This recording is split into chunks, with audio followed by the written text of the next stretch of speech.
All right, guys, we're going to do a very brief video on tech censorship right now. This is obviously something that many of you are following, and perhaps a lot of you are affected by. When YouTube started to get popular in the mid 2000s, the one thing that I loved about it was that you could watch and listen to music videos for free. It was the best thing in the world. I didn't really think YouTube had any other use besides that, and eventually watching bootleg movies for free. So I think that they eventually grew to encompass totally different purposes in this world. Now there's people who are actual YouTube stars. There are people who have made massive careers out of it. You have TV shows that they're now reaching out through YouTube to get viewers because people won't watch them on terrestrial TV. So I think that this idea that Google, which now owns YouTube, back in the day they didn't own YouTube, but now they are behaving as if, look, we're very, very important, but we're so benign and so innocent that you should just trust us implicitly. This is the final stage, I believe, of Google disconnecting from everyday reality the way everybody else does. So obviously, I'm referring to the Project Veritas footage, which I think is some of the most incriminating stuff I've seen. Of this executive, Jen Genet, saying, well, Elizabeth Warren thinks that we should break up tech companies, but she should rethink it because without big companies like Google, a lot of smaller companies will have to try to prevent Donald Trump from happening again. The Donald Trump re-election, obviously, is what she's talking about. That is something that when you hear it from the horse's mouth, it really shows exactly the mindset of these people. And then she penned this ridiculous, I guess, denial / admission today, or, well, this was the 24th. And she started saying, well, I got these threats, threatening calls, voicemails, text messages. Well, look, you said some things to people that suckered you so bad, and then you think that people are going to believe you. The fact is that she met with this group of people called Two-Step Tech Solutions. And it said, she says, they said they wanted to chat to me about a mentoring program for young women of color in tech, an area I've long been passionate about. We went for dinner at a restaurant in the Mission, San Francisco. I have an idea. Before you make a meeting, you might want to research the people you're going to meet with. You might want to even Google it. That might be a good idea because you could at least prepare for who these people are. Now, granted, it could be that these people had set up like an elaborate website or whatever, but Two-Step Tech Solutions sounds like a pretty, it sounds like a early 1990s tech company name. It just doesn't sound very convincing, or it really sounds very old style if we're talking about internet trademarking. It just Two-Step Tech Solutions. So it seems like she got suckered pretty easily. If she is telling the truth, it could be that she's completely lying, which is it would be consistent with the behavior of somebody working at Google. And then she starts to say, she goes, but maybe a few people will read it and realize I'm not the cartoon cutout villain that Project Veritas would have you believe. Another thing that I thought was pretty funny was this paragraph. The video then goes on to stitch together a series of debunked conspiracy theories about our search results and our other products. Google has repeatedly been clear that it works to be a trustworthy source of information without regard to political viewpoint. In fact, Google has no notion of political ideology in its rankings, and everything I have seen backs this up. Our CEO has said we do not bias our products to favor any political agenda. He's somewhat more powerful and authoritative than me.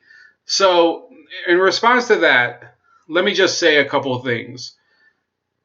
Debunked conspiracy theories, the video had a whistleblower from within Google.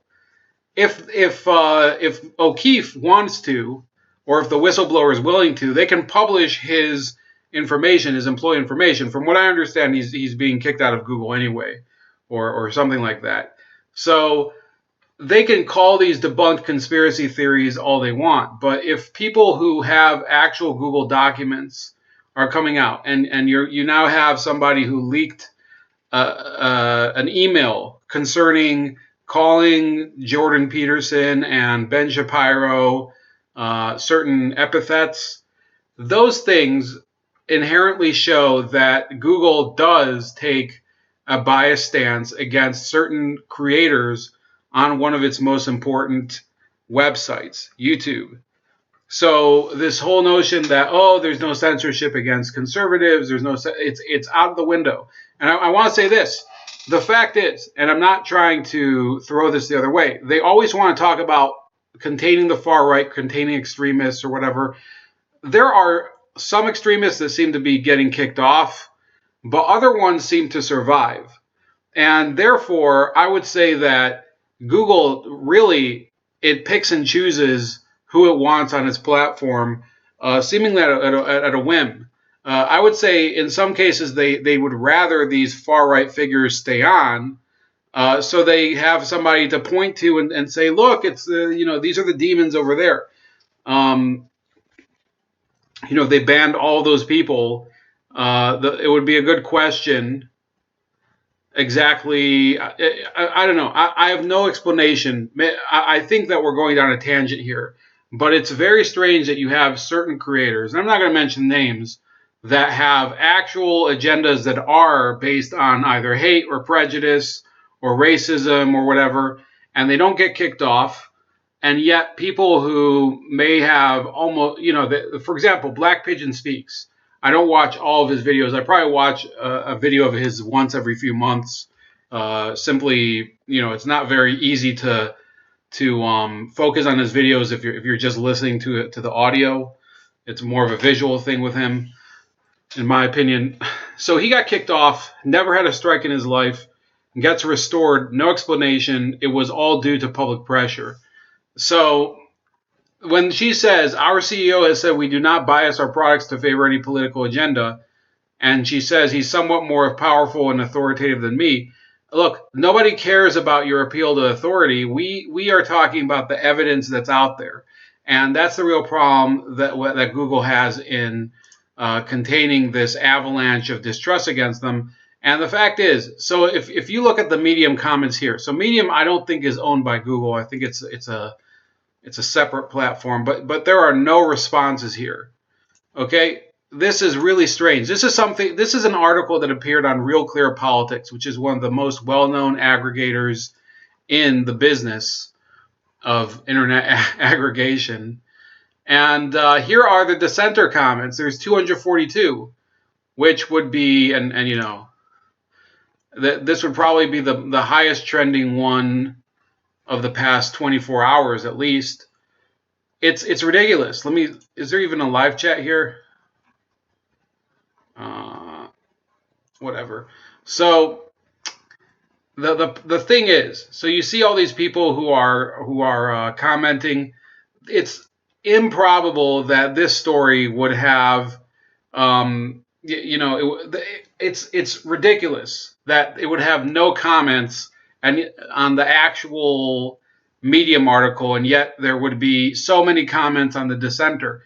And that's why it's important to have dissenter. By the way, Google tries to screw with dissenter. It was actually hidden and almost booted off of my extension list, and I've had to keep reloading it.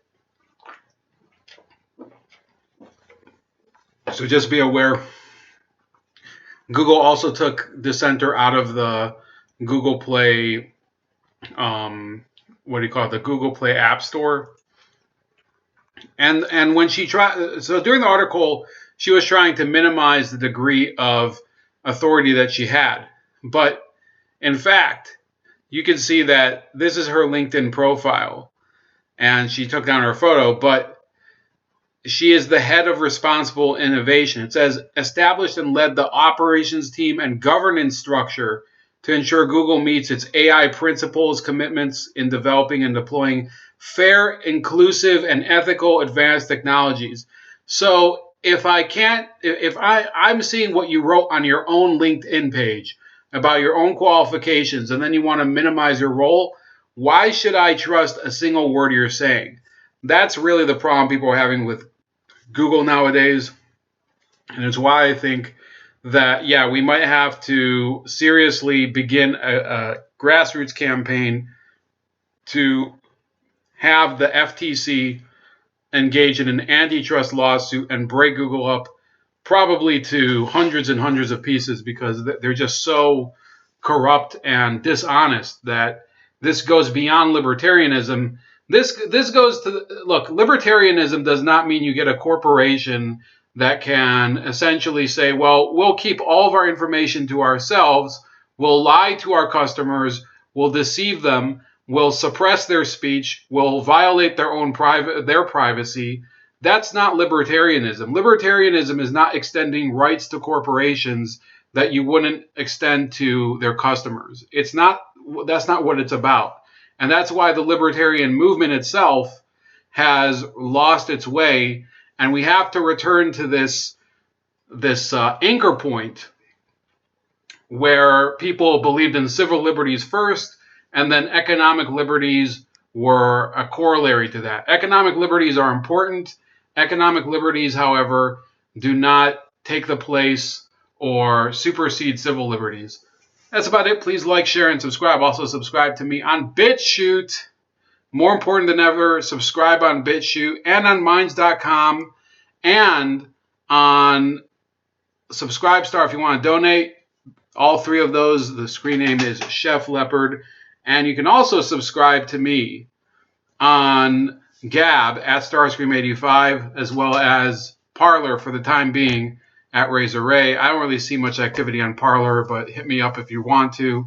People kept telling me to join, but it doesn't seem like it's much of a ride. I know I'm selling it very hard. That's about it. See you guys later.